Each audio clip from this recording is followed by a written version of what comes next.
أعوذ بالله من الشيطان الرجيم بسم الله الرحمن الرحيم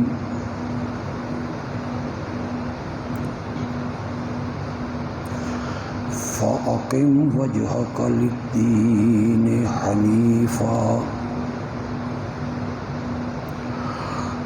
فطرة الله التي فطر الناس عليها لا تبديل لخلق الله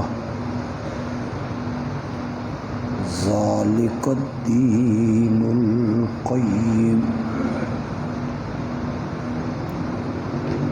ولكن أكثر الناس لا يعلمون منيبين إليه واتقوه وأقيموا الصلاة ولا تكونوا من المشركين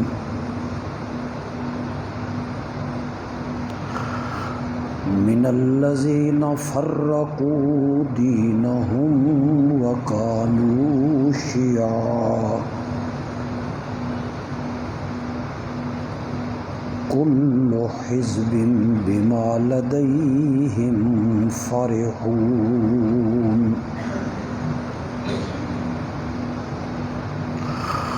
اللهم صل على محمد وعلى آل محمد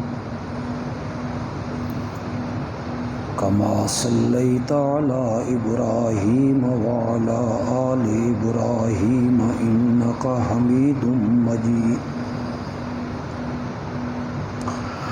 اللهم بارك على محمد وعلى آل محمد كما باركت على إبراهيم وعلى آل إبراهيم إنك حميد مجيد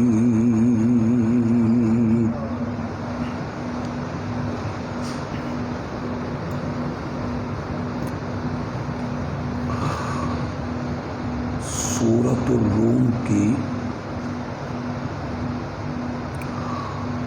19 آیتوں کا ترجمہ اور تفسیر گزشتہ درسوں میں میں بیان کر چکا ہوں۔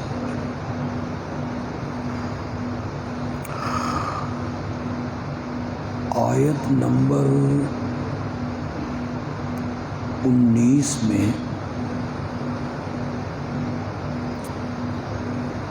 اللہ نے ثبوت قیامت پر عقلی دلیل بیان فرمائی۔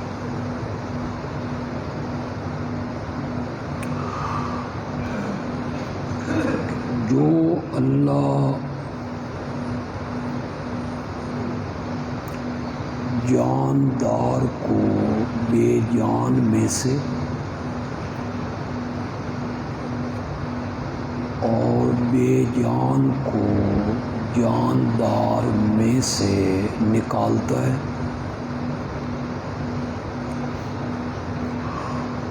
اور دبی پڑی زمین، بنجر زمین، اس پہ رحمت کی بارش برسا کے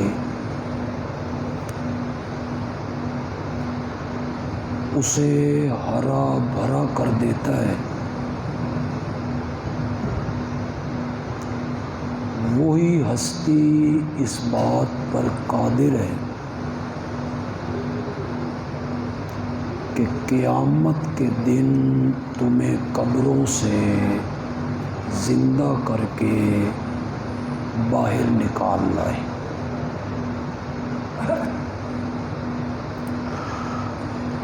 آیت نمبر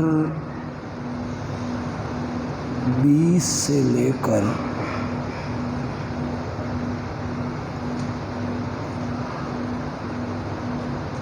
آیت نمبر 27 تک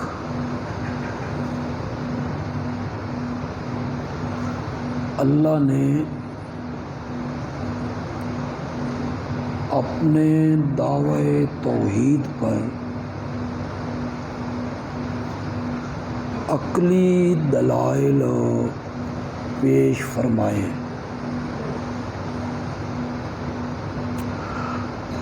اگر آپ کو یاد ہو، سورۃ روم کا مرکزی مضمون یہ ہے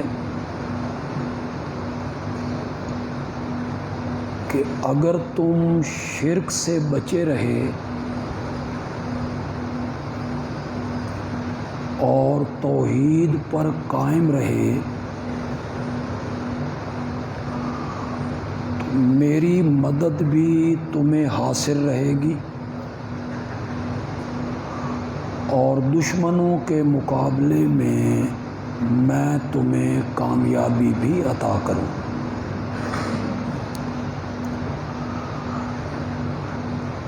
یہ جو وعدہ ہے مدد کا اور مسلمانوں سے وعدہ ہے فتح کا، اس کا سبب اللہ کی توحید پر کاربند رہنا ہے۔ تم اس بات پہ کاربند رہو کہ لا الہ الا اللہ، اللہ کے سوا اس کائنات میں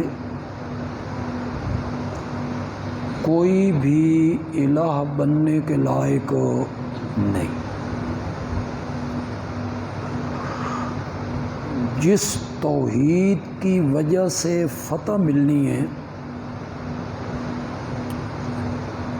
اور جس توحید کی وجہ سے رب کی نصرت حاصل ہونی ہے، اللہ اسے عقلی دلائل سے ثابت کرنا چاہتے ہیں۔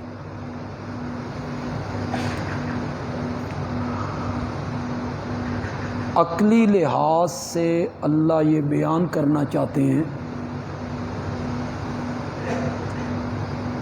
کہ عقل کا تقاضا بھی یہی ہے کہ اس کائنات کا الہ صرف میں، اس پر پہلی دلیل دی اللہ نے سورۃ روم کی آیت نمبر 20 میں۔ یہ جن کے سامنے قرآن کھلے یہ صفحہ نمبر 526 پہ آج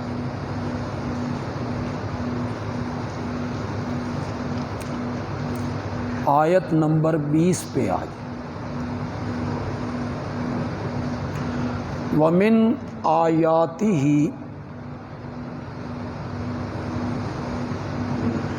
أَنْ خَلَقَكُم مِّن تُرَابٍ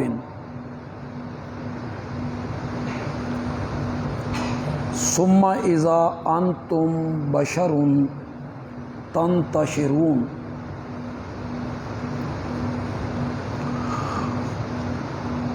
اس اللہ کی قدرت کی نشانیوں میں سے ایک نشانی یہ ہے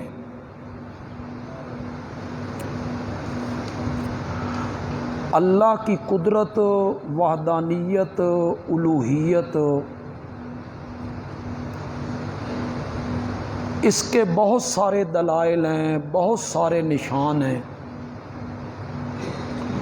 ان میں سے ایک دلیل یہ ہے، ایک نشانی یہ ہے کہ اس نے تمہیں مٹی سے بنایا ہے، یعنی تمہارے بابا آدم کو۔ ثم اذا انتم بشر، پھر اب تم انسان ہو۔ بشر ہو، تنتشرون، جگہ جگہ پھیلے ہوئے ہو.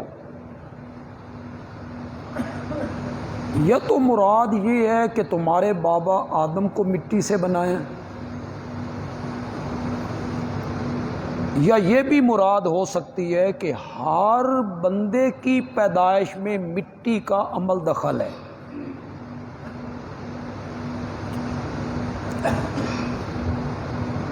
کہ وہ جو مادہ حیات ہے، نطفہ، یہ خون سے بنتا ہے، اور جو انسان کے اندر خون ہے یہ غذا سے بنتا ہے، اور غذا حاصل کہاں سے ہوتی ہے؟ مٹی سے. تو ہر آدمی کی پیدائش میں مٹی کا عمل دخل ہے. جس ہستی نے تمہیں مٹی سے بنایا یا تمہارے بابا آدم کو مٹی سے بنایا، وہ ایک فرد واحد تھا. پھر اب تم کتنے انسان ہو، بشر ہو، جو زمین میں پھیر رہے ہو، یہ اس بات کی دلیل ہے کہ اس کائنات کا الہ صرف ہو نہیں. وَمِنْ آیَاتِهِ أَنْ خَلَقَ لَكُم مِّنْ أَنفُسِكُمْ أَزْوَاجًا، اور اس کی قدرت کی نشانیوں میں سے ایک نشانی یہ بھی ہے. دلائل تو بہت ہیں اس کی الوہیت کے، اس کی معبودیت کے، اس کی وحدانیت کے، بہت سارے دلائل ہیں. ان میں سے ایک دلیل یہ ہے کہ اس نے تمہارے لیے تمہاری جنس میں سے جوڑے بنائے. اس کا آواز تھوڑا سا کم کریں. من انفسکم، اس کا مطلب ہے تمہاری جنس سے. یہ جو لوگوں میں مشہور ہے نا کہ اما حوا بابا آدم کی پسلی سے پیدا ہوئی، اس کی کوئی حقیقت نہیں. اصل میں اس حدیث کا مفہوم یہ ہے کہ عورت جو ہے یہ پسلی کی طرح ٹیڑھی ہوتی ہے، زیادہ سیدھا کرنے کی کوشش نہ کرنا ورنہ ٹوٹ جائے گی. وہ مفہوم ہے اس حدیث کا، جس سے لوگوں کو غلط فہمی ہو گئی کہ اما حوا بابا آدم کی پسلی سے پیدا ہوئی. من انفسکم، تمہارے نفسوں سے پیدا کیا، یہ معنی نہیں ہے. من انفسکم کا من جنسکم، جس طرح تم انسان ہو تمہاری بیویاں بھی کیا ہیں؟ انسان. تمہاری جنس سے تمہارے جوڑے بنائے. لِتَسْكُنُوا إِلَيْهِ، الیہا، یہ جو بیویاں بنائیں تمہاری جنس سے بنائیں، اس کی غرض یہ تھی تاکہ تم ان کی طرف سکون حاصل کرو، تسکین حاصل کرو، آرام پاؤ. وَجَعَلَ بَيْنَكُمْ مَوَدَّةً وَرَحْمَةً، اور اس نے تمہارے درمیان محبت اور رحمت کی فضائیں پیدا فرمائیں. آپس میں محبت پیدا کی، رحمت کی فضائیں پیدا. اگر آج کوئی آدمی اپنی اہلیہ سے محبت نہیں کرتا تو یہ اس فطرت کے خلاف. یہ جو قرآن فطرت کو بیان کر رہا ہے کہ تمہاری بیویوں اور تمہارے درمیان ہم نے محبت اور رحمت کی فضائیں پیدا فرمائیں. نبی اکرم صلی اللہ علیہ وسلم کا ارشاد ہے، اپنی بیویوں سے اچھا سلوک کیا. اس کے ساتھ میرے آقا نے فرمایا، مجھے دیکھو میں اپنی بیویوں سے اچھا سلوک کرتا، میں اپنی بیویوں سے اچھا سلوک کرتا، لہذا تم بھی اپنی بیویوں سے اچھا سلوک کرو. یہ چھوٹی چھوٹی سی بات پہ جوتی اتار لینا اور معمولی معمولی باتوں پہ تھپڑوں کی بارش کر دینا، یہ بہادر آدمی کا کام نہیں، بزدل لوگوں کا کام۔ عورت پہ ہاتھ اٹھانا، انہیں گالیاں بکنا، تانے دینا، ان کے درمیان محبت اور رحمت کی فضائیں قرآن نے بیان کی۔ ایک آدمی میرے آقا کی دعوت کرنے آیا، میرے آقا نے فرمایا میری ایک شرط ہے، عائشہ کی بھی ساتھ دعوت کرو۔ اس نے کہا میرے وسائل اتنے نہیں، آپ نے جانے سے انکار کر دیا۔ کوئی ماحول ایسا ہوگا نا، اپنی اہلیہ کا خیال۔ ایک موقع پہ سفر کے دوران میرے آقا نے حضرت عائشہ سے کہا دوڑ نہ لگائیں، آپ نے حضرت عائشہ نے دوڑ لگائی۔ نبی پاک کا وجود ابھی بھاری نہیں ہوا تھا، آپ آگے نکل گئے۔ آپ نے فرمایا میں نے تمہیں ہرا دیا۔ کچھ سالوں کے بعد پھر کسی سفر پہ نکلے تو آپ نے فرمایا دوڑ نہ لگائیں۔ اس وقت تک نبی پاک صلی اللہ علیہ وسلم کی عمر زیادہ ہو گئی ہے، وجود بھاری ہو گیا ہے، حضرت عائشہ نکل گئی۔ آپ نے فرمایا وہ بدلہ اتارا ہے تم۔ تو یہ میاں بیوی کے درمیان اس طرح کی فضا یا آپس میں گفتگو کرنا یا کوئی ہنسی مخول کرنا، یہ فطرت ہے، اور ہماری شریعت نے اس طرف لوگوں کی توجہ دلائی کہ بیوی کے ساتھ اچھا سلوک کیا۔ یہ جن لوگوں کی نئی نئی شادیاں ہوتی ہیں یا ہوں گی، جن کی نہیں ہوئی اللہ ان کی کر دے، تو کبھی آپ یہ نہیں سوچتے کہ گھر چھوڑنا، ماں باپ کو چھوڑنا، بہن بھائیوں کو چھوڑنا آسان ہوتا ہے؟ چھوڑ کے دیکھو نا کبھی۔ یہ جو ہمارے کئی عزیز لوگ باہر جاتے ہیں کمائی کے لیے، یہاں تو لوگ بڑے خوش ہوتے ہیں کہ کمائی کر رہا ہے، بڑی دولت آ رہی ہے، وہ اکیلا وہاں ہوتا ہے، ذرا اس سے پوچھو نا اس پر کیا بیتتی ہے، وہ ایک ایک گھنٹہ کس طرح گزارتا ہے، ایک ایک رات کس طرح گزارتا ہے۔ گھر سے باہر گزارنا زندگی آسان ہے، یہاں اس کی پیدائش ہوئی، یہاں وہ بچی تھی، بہنوں بھائیوں کے ساتھ کھیلتی تھی، اس کی سہیلیاں وہ ہیں، پھر اس کے ماں باپ ہیں، ماں کی محبت ہے، باپ کا پیار ہے۔ وہ کبھی بیمار ہو جاتی ہے تو ساری رات باپ جاگتا رہتا ہے، کبھی اس کو تکلیف ہوتی ہے تو ساری رات ماں جاگتی رہتی ہے۔ وہ سب کچھ چھوڑ کے جو تیرے پاس آ گئی ہے، اور یہاں بھی اسے محبت نہ ملے، پیار نہ ملے، توجہ نہ ملے، اس پر کیا بیتے گی؟ اسے تو اپنی زندگی پہاڑ کی طرح نظر آئے گی کہ میں نے اپنی زندگی گزارنی ہے، اس عذاب میں گزاروں گی۔ تو کم از کم اس شوہر کو چاہیے کہ وہ اتنی توجہ اپنی اہلیہ کو دے کہ اسے اپنے ماں باپ اور بہن بھائی یاد سمجھے کہ میرا شوہر بڑا محبت کرنے والا ہے، بڑی رحمت کرنے والا۔ تو قرآن نے بھی کہا کہ ہم نے تمہارے درمیان محبت اور رحمت کے جذبات رکھ دیے۔ وَمِنْ آیَاتِهِ خَلَقَ السَّمَاوَاتِ وَالْأَرْضِ، یہ سب عقلی دلیلیں ہیں جی۔ اور اس کی قدرت کی نشانیوں میں سے ایک نشانی ہے آسمان و زمین کو بنانا۔ اس پر ذرا توجہ تو کرو۔ اس زمین کے نیچے پانی ہے، اور اس چلتے ہوئے پانی پہ رب نے یہ زمین بچھائی۔ اوپر نگاہ اٹھاؤ تو اتنی بڑی چھت ہے جس کے نیچے کوئی ستون نہیں۔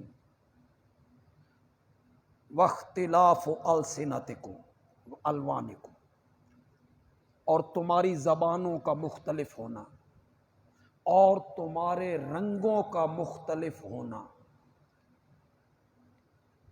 زبانیں کتنی مختلف ہیں؟ چند ضلعوں کے بعد زبان تبدیل ہو جائے. لاہور کی پنجابی دیکھیں تو اور ہے، فیصل آباد کی دیکھیں تو اور ہے، کاموں کی کے علاقے کی دیکھیں تو اور. ہمارے خوشاب میں چلے جائیں تو اور ہے، میاں علی علیہ تو جواب ہی کوئی. ڈیرہ غازی خان جائیں، ڈیرہ اسماعیل خان جائیں، ان کی سرائکی، کتنی میٹھی سی زبان ہے. یہ تو پنجابی میں ہے صرف، پشتو میں بھی ایسا ہی ہوگا. ظاہر بات ہے ایک علاقے کی پشتو کچھ ہوگی، دوسرے علاقے کی کچھ. اردو میں ہی ایسے ہے، دلی کی اردو اور ہے، لکھنؤ کی اردو اور. پھر کوئی پشتو میں ہے، کوئی چینی میں ہے، کوئی سرائکی میں ہے، کوئی عربی میں ہے، کوئی فارسی میں ہے. اللہ تعالیٰ کہتے ہیں یہ زبانوں کا مختلف ہونا ہے اور رنگوں کا مختلف ہونا ہے. یہ بھی اس بات کی دلیل ہے کہ جس رب نے یہ سب کچھ کیا ہے اس کائنات کا الہ بھی. آپ حج پہ جائیں، اللہ آپ کو لے جائے تو وہاں آپ مختلف ملکوں سے آنے والے لوگوں کو دیکھیں. کوئی سوڈان سے آ رہے ہیں، افریقہ سے آ رہے ہیں، شوش کالے. کوئی مصر سے آ رہے ہیں، ان کو دیکھ کے احساس ہوتا ہے کہ واقعی حضرت یوسف کے شہر کی. ان میں آج بھی وہی حسن ہے، آج بھی وہی جمال. عمان کے لوگوں کو دیکھیں، ایک بالکل الگ سی شکلیں ان کی نظر آئیں. انڈونیشیا والے دیکھیں تو ہمیں شکلوں کی پہچان بھی نہیں. ہم سمجھتے ہیں سارے ایک کو جائے، شاید ہمیں بھی وہ یہی سمجھتے ہیں، یہ سارے پاکستانی ایک کو. کوئی گندمی رنگ کا ہے، کوئی گورا ہے، کوئی کالا ہے. یہ جو زبانوں کا مختلف ہونا ہے اور رنگوں کا مختلف ہونا ہے، صرف انسانوں میں نہیں، جانوروں میں، کیڑوں مکوڑوں میں، حشرات الارض میں، درندوں میں، پرندوں میں. تو یہ اس بات کی دلیل ہے کہ جس رب نے یہ ساری کاریگری کی ہے نا، اس کائنات کا الہ بھی وہی. وَمِنْ آیَاتِهِ مَنَامُكُمْ بِاللَّيْلِ وَالنَّهَارِ. اور اس کی نشانیوں میں سے ایک نشانی ہے تمہارا سونا جاگنا رات اور دن میں. یہ بھی تو بڑی رحمت ہے نا. انسان تھکا ہوا ہو تو اسے نیند آ جائے، پھر دن ہو تو وہ کاروبار کے لیے نکل کھڑا ہو اور اس کا فضل تلاش کرنا. فضل سے مراد تجارت ہے. دن کی روشنی میں بندہ نکلا ہے، کوئی مزدوری پہ نکلا ہے، کوئی کاروبار کے لیے نکلا ہے، کوئی دکان کی طرف نکلا ہے، کوئی ملازمت کی طرف نکلا ہے. پھیل گئے ہیں لوگ رزق کی تلاش میں. تو یہ اس بات کی دلیل ہے رات کو نیند کا آنا یا دن میں نیند کا آنا یا دن میں کاروبار کے لیے تجارت کے لیے زمین میں پھیل جانا، یہ رات اور دن کا آنا جانا اس بات پہ دلیل ہے کہ اس کائنات کا الہ ہے تو صرف ہو. وَمِنْ آیَاتِهِ یُرِیکُمُ الْبَرْقَ خَوْفًا وَطَمَعًا. اور اس کی قدرت کی نشانیوں میں سے ایک نشانی یہ بھی ہے کہ وہ تمہیں بجلی دکھاتا ہے خوف دلانے کے لیے اور امید دلانے کے لیے. بادل آئے، بجلی چمکنے لگی تو خوف محسوس ہوا یہ بجلی گر نہ پڑے، گر پڑے گی تو نقصان ہوگا. پھر ساتھ ان بادلوں نے امید دلائی کہ رحمت کی بارش برسے گی، موسم خوشگوار ہوگا اور فصلوں پہ بہار. اس سے پہلے بجلی چمکتی ہے، بادل آتے ہیں، ہوائیں چلتی ہیں. ہوائیں ویسے کیا خیال ہے اگر بادل نہ آئیں، ہوائیں نہ چلیں، یک یک بارش برسنے لگ جائے، کتنی مصیبتیں ہوں. پہلے ہوائیں چلتی ہیں، بادل آتے ہیں، زمیندار الرٹ ہو جاتا ہے، ڈنگر بنو بھائی اندر، جو چھتوں پہ لوگ سوئے ہوئے انہوں نے تیاریاں کرنی بھائی نیچے اترو بارش آنے والی، کوئی مسافر ہیں سفر کرنے والے ہیں، پہلے زمانے میں گھوڑے اونٹوں پہ سفر کرتے تھے، وہ جناب کوشش کرتے ہیں بھائی کسی پناہ گاہ میں پہنچیں، کسی گاؤں میں پہنچے، کسی پناہ پہ پہنچے۔ فرمایا یہ بھی ہماری رحمت ہے، بجلی چمکتی ہے، بادل آتے ہیں، ہوائیں چلتی ہیں، خوف دلانے کے لیے، امید دلانے کے لیے، یہ اس بات کی دلیل ہے کہ اس کائنات کا الہ صرف یہ سب کچھ کرنے والا جو ہے نا الہ بھی وہی۔ وَمِنْ آیَاتِهِ أَن تَقُومَ السَّمَاءُ وَالْأَرْضُ بِأَمْرِهِ، اور اس کی نشانیوں میں سے ایک نشانی یہ بھی ہے کہ آسمان اور زمین دونوں ٹکے ہوئے ہیں بِأَمْرِهِ، اس کے حکم سے۔ آسمان کھڑا ہے، زمین ٹھہری ہوئی ہے، آپ اس پہ سفر کر رہے ہیں، چل رہے ہیں، اور آسمان تنا ہوا ہے، یہ کس کے حکم سے؟ اللہ کے۔ اس نے ان کو سنبھال رکھا ہے، اگر وہ ان کو نہ سنبھالے تو یہ ٹیک کو نہیں سکتے۔ کیسے ہے جی؟ لو کان فیہما آلہہ، اگر اللہ کے سوا کوئی اور الہ ہوتا لفسدتا، تو یہ ساری چیزیں ختم، زمین و آسمان برباد ہو جاتے۔ اگر کوئی اور الہ ہوتا نا تو یہ زمین و آسمان برباد ہو جاتے۔ عام مفسرین اس کا معنی کرتے ہیں الہوں کے درمیان جھگڑا ہوتا، ایک الہ کہتا بارش برسانی ہے، دوسرا کہتا نہیں برسانی، ایک الہ کہتا اب سردیاں آنی چاہیے، دوسرا کہتا نہیں اب گرمی آنی چاہیے، اس کو لڑکا دینا ہے، اس کو لڑکی دینی ہے، اس کہتا نہیں اس کو لڑکی دینی ہے، اس کو لڑکا دینی۔ ان کے درمیان جھگڑے ہوتے، اختلاف ہوتے، ہر الہ اپنے اپنے پکارنے والوں کی بات منواتا تو زمین و آسمان کا نظام ختم ہو جاتا۔ عام مفسرین یہ معنی کرتے۔ ہمارے شیخ مولانا حسین علی الوانی رحمۃ اللہ علیہ معنی کرتے ہیں اگر میرے سوا کوئی الہ ہوتا نا، کوئی الہ نہیں ہے، اگر کوئی الہ ہوتا نا تو ان سے زمین و آسمان سنبھالی نہیں جا سکتی تھی، تو یہ سب کچھ کیا ہو جاتا؟ برباد ہو جاتا۔ یعنی ان سے یہ سنبھالی، نہ زمین سنبھالی جاتی نہ آسمان سنبھالا جاتا۔ یہ میں ہی الہ ہوں جو چلتے ہوئے پانی پہ زمین کو بچھا کے اس کو سنبھال کے رکھے ہوئے۔ ثم اذا دعاکم دعوۃ من الارض، پھر جب وہ تمہیں بلائے گا ایک بار بلانا زمین سے، اذا انتم تخرجون، اسی وقت تم نکل کھڑے ہوو گے۔ یہ دلیل دی قیامت پر، جب سور پھونکا جائے گا نا اور ایک آواز لگے گی نا، کوئی نہیں ٹک سکے گا، سب زمین سے باہر نکلیں گے۔ وَلَهُ مَن فِي السَّمَاوَاتِ وَالْأَرْضِ، اسی کا ہے۔ یہ بھی دلیل ہے جی، عقلی دلیل دی اللہ نے اپنی الوہیت پر، اسی کا ہے۔ جو کوئی آسمانوں میں ہے وہ بھی اسی کا ہے، والارض، اور جو کوئی زمین میں ہے وہ بھی اسی کا۔ آسمان میں فرشتے ہیں، جبریل ہے، میکائیل ہے، عزرائیل ہے، اسرافیل ہے، حاملین عرش ملائکہ ہیں،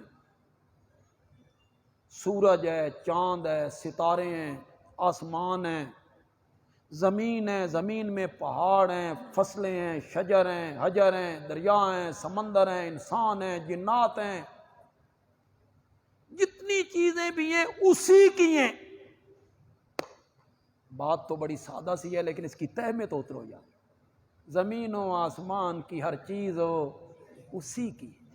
علامہ آلوسی جو حنفی مفسر ہوئے ہیں، جنہوں نے رول معنی لکھی اور بڑی زبردست تفسیر لکھی، وہ اس جگہ پہ اسی کا ہے کیا معنی کرتے ہیں؟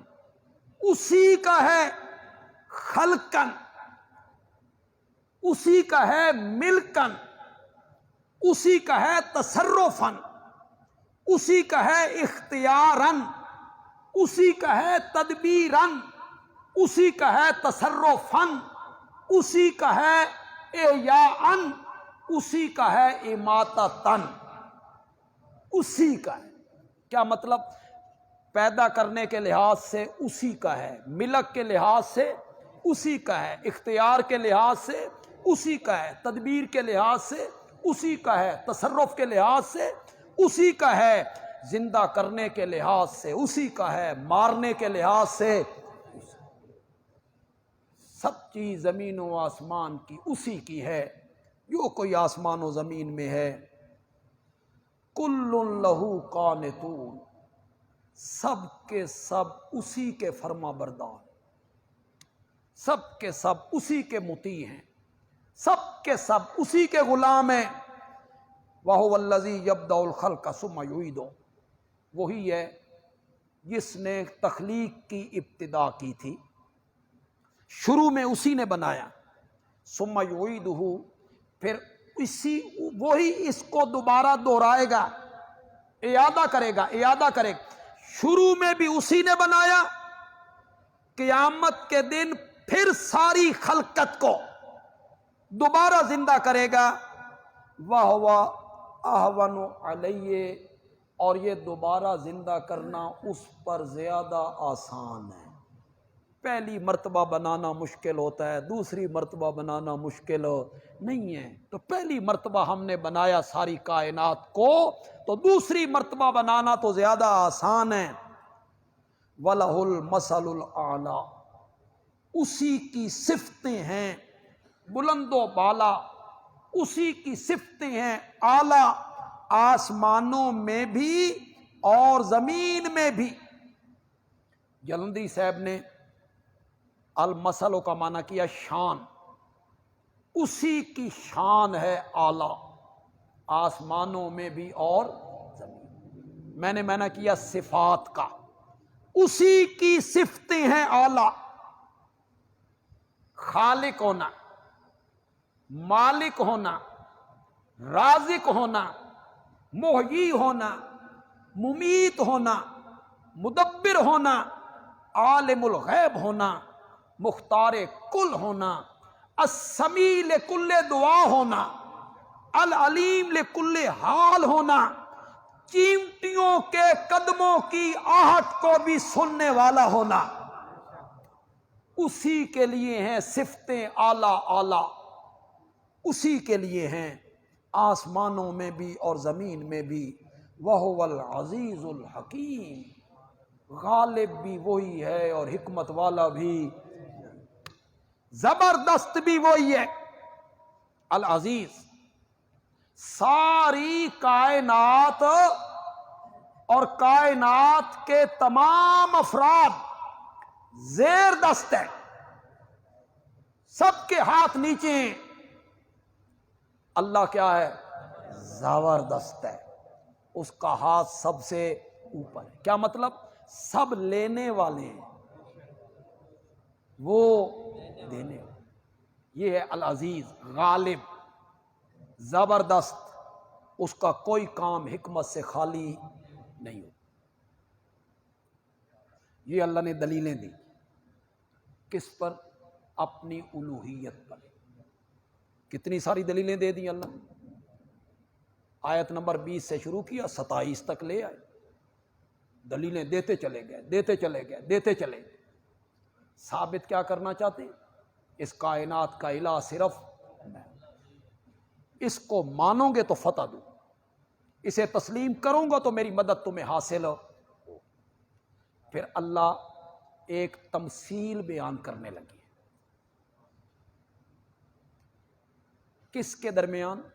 معبود برحق اور معبودان باطلہ۔ یہ سمجھ آئی کہ کون ہے معبود برحق؟ کون ہے؟ معبودان باطلہ کون ہے؟ اللہ کے سوا جن جن کو پکارا گیا،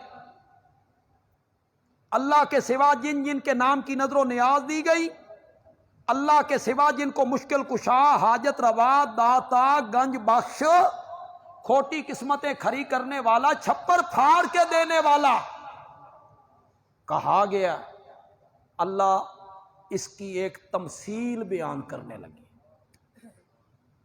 تاکہ ثابت کیا جائے الہ صرف میں ہوں، میرے سوا کوئی الہ نہیں، میری